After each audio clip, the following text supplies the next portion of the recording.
Darlleniad o'r Efengyl Marc, Pennod 4, adnodau 26 i 34. Dywedodd Iesu wedyn, dyma i chi ddarlun arall o deyrnisiad Duw. Mae fel ffermwr yn hau had ar y tir. Mae'r wythnosau yn mynd heibio, a'r dyn yn cysgu'r nos ac yn codi'r bore. Mae'r had gafodd ei hau yn egino ac yn dechrau tyfu heb i'r dyn wneud dim mwy. Mae'r cnwd yn tyfu o'r pridd ohono'i ei hun.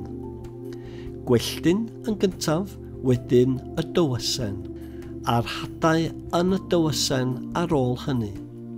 Pan mae'r cnwd o wenydd wedi addfudu, mae'r ffermwr yn ei dorri gyda'i gryman am fod yn cynheuaf yn barod. Gofynnodd wedyn y sut mae disgrifio teyrnasiaid Duw. Pa ddarlun allwn ni ddefnyddio? Mae fel hedyn mwstad yn cael ei blannu yn y pridd. Mae dyma'r hedyn lleau mae'n tyfu i fod yn planhigyn mwyaf yn yr ardd. Mae'r adar yn gallu nythu a chysgodi yn ei ganghengau.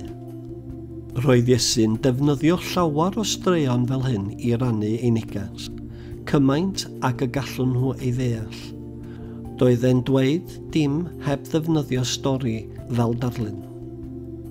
Ond yna roedd yn esbonio'r cwbl i'w ddisgyblion pan oedd ar ei ben ei hun gyda nhw.